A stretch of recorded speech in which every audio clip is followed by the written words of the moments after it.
There was something deliberate, almost too careful, in the way his shoes clicked against the polished floor that morning.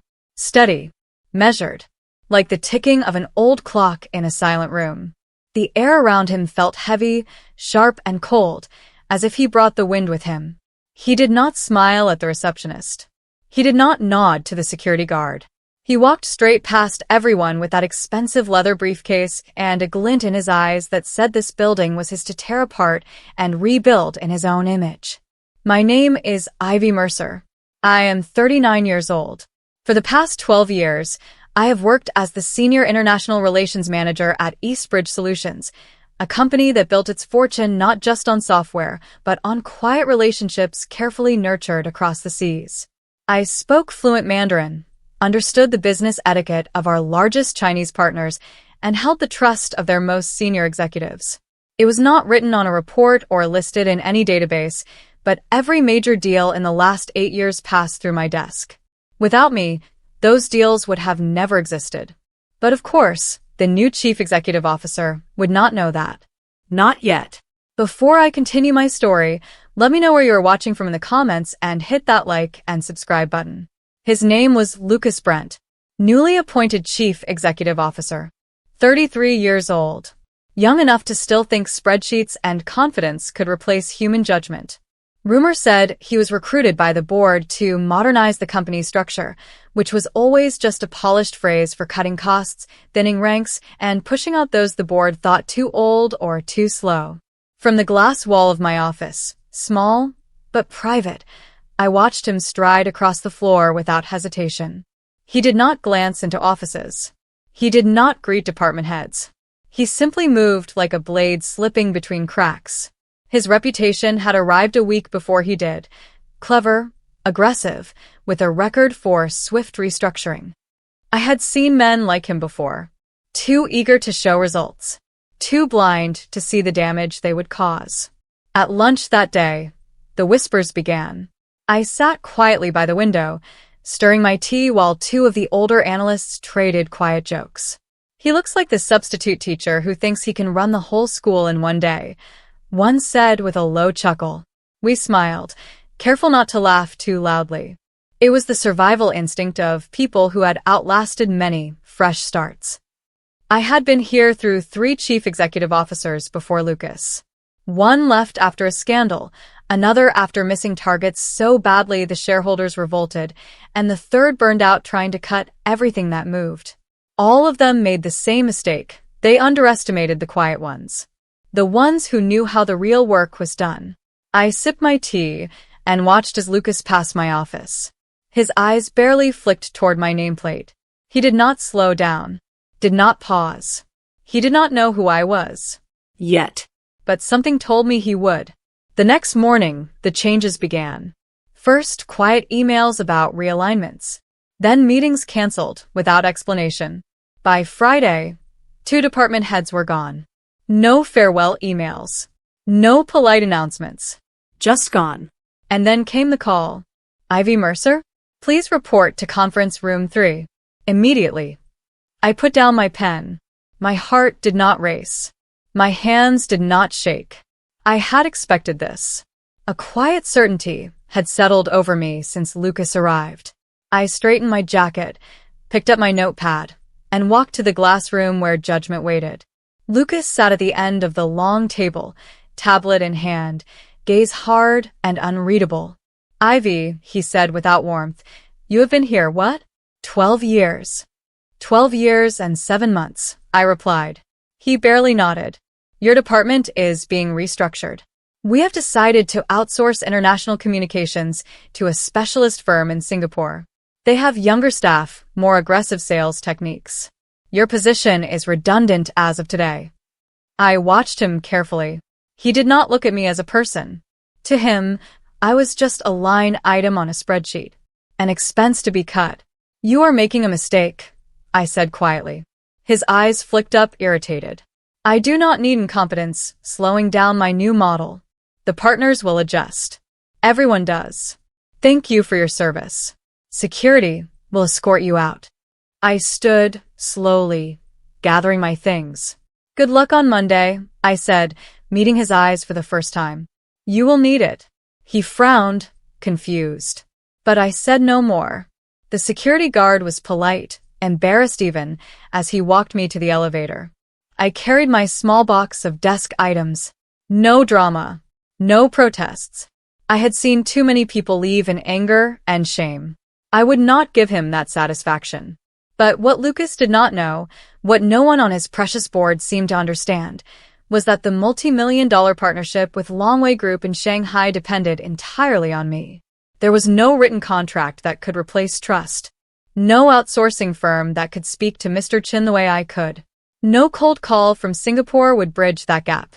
On Monday morning, Lucas Brent would walk into the largest quarterly review meeting of the year with Longway Group. They were flying in their delegation personally. Mr. Chen, his two senior advisors, and their legal team. And when they arrived, they would ask where Ivy Mercer was. And when they heard the answer, the cracks would begin to show. The weekend passed like the quiet before a storm. I did not waste time grieving. There was no anger left to burn. Only patience. Calculation. After all, I had been preparing for this moment for years, long before Lucas Brent ever stepped into the building. I knew this day would come. Men like him always showed up eventually. Young. Eager. Full of numbers, but empty of sense. On Sunday night, while Lucas probably celebrated his bold restructuring over dinner, I sat at my small kitchen table with my old leather notebook and a quiet cup of tea. Page after page of handwritten notes, details no report could hold. The private mobile number of Mr. Chen, his wife's name, the name of his son's university in Boston, the fact that his family never signed a contract unless they spoke to me first, out of respect for the relationship we had built over the last decade. These things do not show up on digital charts. I sent one quiet message. Mr. Chen, it seems there will be new faces in the Monday meeting. I wanted to let you know I will no longer represent Eastbridge Solutions. Wishing you and your team all the best. His reply was instant. Ivy, what is happening? Why are you not attending? We do not meet without you. I smiled, soft and patient. New leadership made a decision. They believe my role unnecessary. Outsourced. There was no reply for a long moment. Then, we'll see you tomorrow. Or there will be no meeting. I leaned back in my chair and exhaled slowly. The pieces were in place. Monday morning arrived like the breaking of glass. I did not go to Eastbridge Solutions. Not anymore. I went instead to the offices of Griffin and Meyer Consulting, 4 blocks away, my new employer as of Saturday morning. The moment Eastbridge's board fired me, Griffin's managing partner called. We heard about the change. Come work for us. Bring your relationships. Your value is not lost on us. The contract was signed before the sun set. At exactly 9 in the morning, the delegation from Longway Group arrived at Eastbridge headquarters. Mr. Chen in a dark gray suit, his advisors silent and watchful. They were led to conference room 1. Lucas waited inside, smiling with his sales team, tablets ready, prepared to charm them with his new vision. But the first words spoken in that room were not his. Where is Ivy Mercer? Mr. Chen asked, standing still. Lucas blinked, momentarily caught off guard. She is no longer with the company, but we have engaged a top Singapore firm. Mr. Chen lifted a hand. We do not care about Singapore. We care about Ivy. Where is she? Lucas cleared his throat. Her position was made redundant. It is unnecessary now. Mr. Chen turned to his team, exchanged a few sharp words in Mandarin, then looked back. Meeting cancelled. Contract withdrawn. We will not do business with dishonorable people who dismiss trust. Ivy Mercer built this relationship. Without her, there is no relationship. The room fell silent. Lucas tried to recover. I assure you, our firm can meet all your needs. But they were already standing. No further discussion. Goodbye. And just like that, Eastbridge lost its largest contract. The fallout began within minutes. Phone calls, emails, panicked whispers. The chief operating officer called Lucas out of the room. His assistant rushed behind him, tablet forgotten on the desk. Shareholders were notified. Emergency meetings scheduled. but I was not there to see it. I sat quietly in my new office at Griffin and Meyer, reviewing contracts that would soon be offered to Longway Group. The phone on my desk buzzed gently. It was Mr. Chen. Ivy. We are ready to move our business to your new company. Thank you for warning us. My pleasure, Mr. Chen, I said calmly. We will take care of you properly here. And so the largest account Eastbridge held was gone, walking out the door on quiet shoes. But the damage was only beginning. That afternoon, the news spread. Eastbridge's stock dropped 5% in an hour. Other partners called, worried. Some postponed meetings. Others quietly reached out to Griffin and Meyer, asking if I would take their business as well. The board held an emergency session behind locked doors. Lucas Brent, their young star, was no longer shining. At 6 p.m, my mobile rang. An unknown number. I answered. Ivy, Lucas's voice, tense and forced. We need to talk. The board wants to offer you a consulting role. Temporary, of course. Just to smooth things over with Longway. I smiled. I am not interested, Lucas. We can offer double your salary.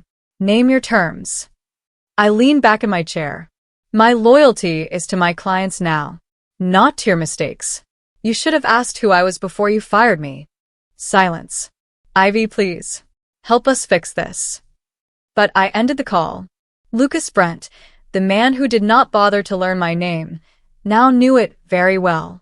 And so did everyone else.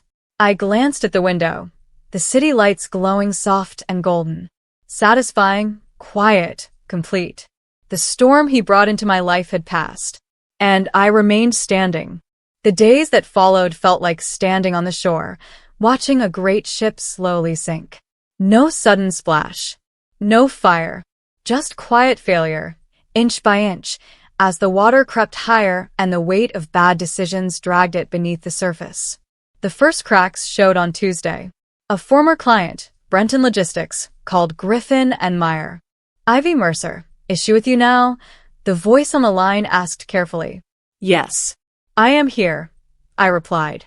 A pause. Then relief. We heard what happened with Longway.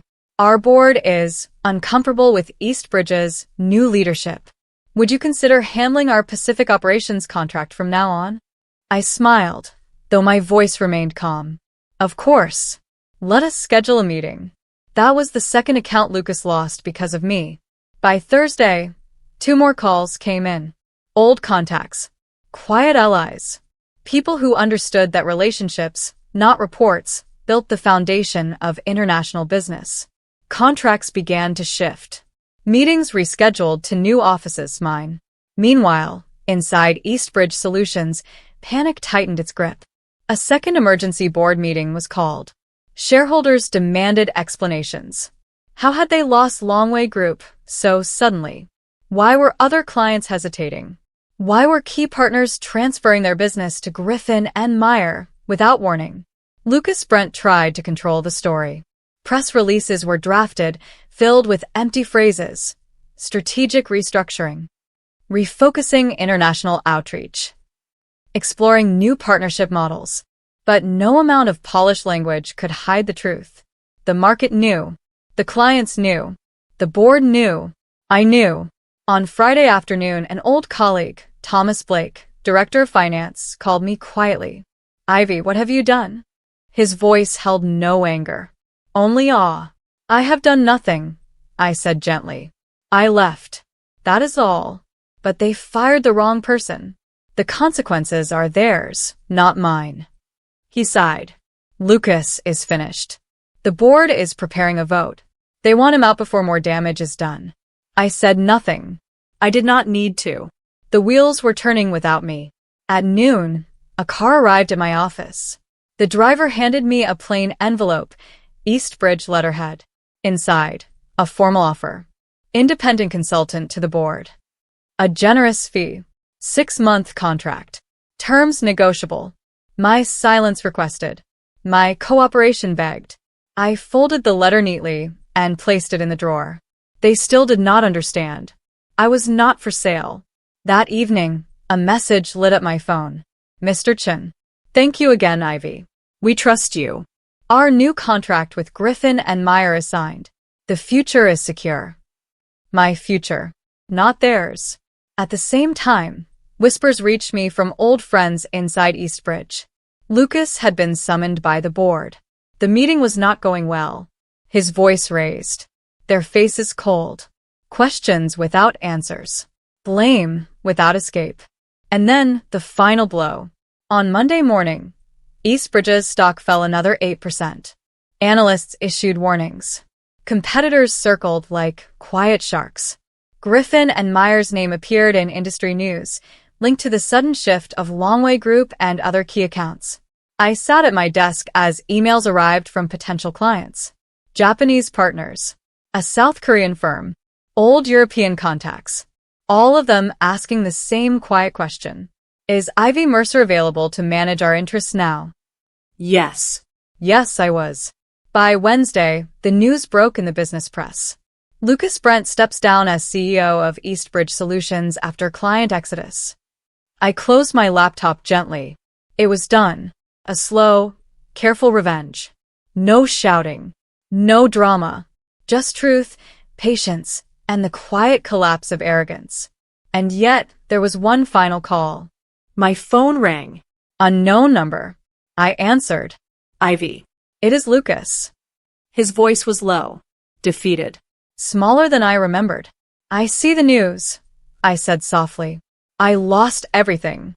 The board blamed me. The shareholders want compensation. My career is finished. You did this. I let the silence hang. You fired me, Lucas. You fired the one person who held your world together. And you never even asked what I did. He sighed. Broken. What happens now? I smiled. Now? I build something better. Without you. And I ended the call. For the first time in years, I felt light. Free. Whole. Eastbridge Solutions, the giant that thought it could throw me away, was cracking, sinking under its own blindness. And I stood on solid ground, watching the dust settle. The air felt clearer that morning, as if the weight that had settled over me for years had finally lifted. No more whispered warnings in the break room. No more cautious glances at new executives. No more waiting for the next foolish decision made by people who did not understand the business they claimed to lead. At Griffin and Meyer, everything moved smoothly. The calls kept coming. Old clients, curious partners, quiet invitations to discuss new contracts. My calendar filled with meetings from Tokyo, Berlin, and Singapore. Companies that had trusted Eastbridge because of me now wanted only one question answered.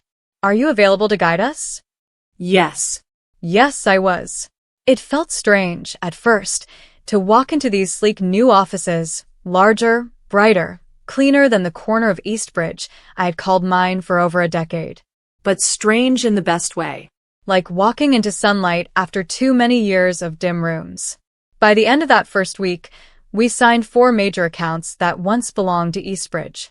Each contract brought polite but firm calls from their leadership, saying much the same. We are uncomfortable with Eastbridge's instability. We trust you, Ivy. We want to move forward with your new firm. I could almost see the panic building across the street. On Friday, Thomas Blake called again. His voice was low, cautious. Lucas cleaned out his office today. Security walked him to the elevator. The board gave him no choice. I said nothing. There was nothing left to say about Lucas Brent. He asked me to tell you something, Thomas added. He said, I never understood what she did until it was too late. A faint, bitter smile touched my lips. That sounds about right. I hung up, feeling no anger, no triumph, only a quiet certainty that justice had been served. But the real satisfaction came later that afternoon. Mr. Chen himself visited our new offices. It was rare, unheard of, for him to travel unannounced.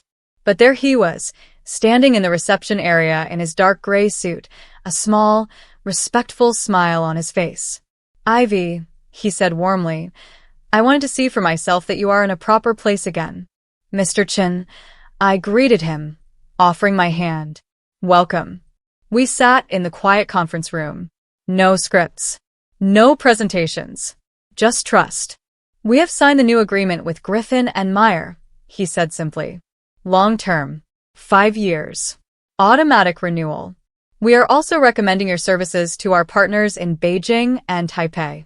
You will be very busy. I smiled. That is what I hoped to hear. He leaned forward slightly, his gaze serious. Eastbridge lost our trust forever. They forgot something important. Relationships matter more than structure. You did not forget. We will follow you, not them. I bowed my head slightly, the old habit of respect from years of working with his culture. I am honored, Mr. Chen. And I promise, we will never let you down. He nodded and stood. Good. My associates will call next week. Prepare your team. When he left, I sat quietly for a moment, staring at the city skyline through the wide window. It was done. The great circle completed. Eastbridge's foundation was crumbling. Their largest clients gone. Their reputation stained. Their leadership broken. And I had built something stronger. Smarter. Real. That evening, as I packed up my things to leave the office, my new boss, Mr. Graham Keller, managing partner at Griffin and Meyer, appeared in the doorway. Ivy, he said, smiling. We are hearing rumors. Other Eastbridge partners want to switch to us. Is this true? Very true, I replied calmly. They do not trust the new management. They want stability. They want the person they knew before. He nodded slowly. You have done something remarkable here. You saved this firm's entire international wing in a single week. I smiled softly. I just did what they would not let me do before. He grinned. Keep doing it. You have free rein. Whatever you need, staff, resources, tell me. You are the future of this department. It was strange. After so many years of being overlooked, ignored, dismissed, I was now the one everyone listened to. As I left the office, the streets of the city felt new, open, full of possibility. No fear, no worry. I walked past Eastbridge's darkened tower. Their lights were dim, the lobby quiet. A building that once buzzed with pride and confidence now felt hollow. A warning to anyone who thought they could break those who kept their world running. I would not forget that lesson. And neither would they. But there was one more surprise waiting for me. A message arrived late that night. It was from an executive at Eastbridge's London office. Careful. Private. Ivy. Several of us in Europe are looking to leave. We are tired of the chaos. Would Griffin and Meyer have room for experienced managers who understand the business? We want to follow you. I stared at the screen. Even Eastbridge's own people were abandoning the sinking ship. I replied, simple and clear. Yes. Send me your details. We will talk on Monday. My quiet revenge had turned into something far greater. Not just a lesson. A complete takeover. The message from the London office set everything in motion. By Monday morning, I had 6 detailed emails from senior managers, account leads, and project directors, all asking the same quiet question. Ivy, can we join you? For years they had been trapped under the same careless leadership, unseen and unheard. Now, they saw their chance to escape before the ship finally sank. At Griffin and Meyer, the partners gathered for an emergency meeting. They could hardly believe what I laid before them. A steady, quiet exodus from Eastbridge Solutions. Not customers this time, employees. The very backbone of their European division. Mr. Keller sat back in his chair, eyes wide with disbelief. You mean to tell us the entire senior European management wants to defect? To us. I nodded once. They want stability. They want leadership they can trust. And they want to work where they are valued, not where they are used and discarded. He glanced at the others. Murmurs of amazement filled the room. This will cripple Eastbridge permanently, he said at last. Their European wing will collapse. I said nothing. The truth hung heavy in the room. By Wednesday, the first formal resignations arrived at Eastbridge's headquarters. London, Paris, Frankfurt. Signed, sealed, delivered. They would serve their final notice period, but mentally, they were already gone. Eastbridge's Human Resources Department tried to stop the flood. Counteroffers. Promises. Desperate negotiations. But the damage was done. I heard the whispers from Thomas Blake again, this time more urgent. Ivy, they're falling apart. The board does not know what to do. The chief operating officer is threatening to quit. Clients keep pulling out. And now this? The European division leaving? I said nothing. I do not know how you did this, Thomas said softly. But you have broken them. No, I replied gently. They broke themselves. I simply let the cracks widen. By Friday afternoon, the news went public. Mass exodus at Eastbridge Solutions. European leaders resign amidst crisis. The headline ran across every business network. Stock prices fell again. Investors called for answers. The board met in secret, trying to hold together a company that no longer had a future. And I sat in my new office, calm, patient, watching the last pieces fall. Mr. Keller appeared at my door, a rare look of satisfaction on his face. Ivy, this is unprecedented. You have handed us Eastbridge's global business, the European accounts, the Pacific Division, Longway Group, Brenton Logistics, and now their people. I smiled gently. I told you. The relationships were never theirs. They were mine. They just forgot. He shook his head, amazed. You could run this entire department if you wanted. Possibly more. We owe you everything. No, I said softly. You gave me something they never did. Trust. That is enough. But I knew this was not the end. Not really. On Monday morning, I received a final message.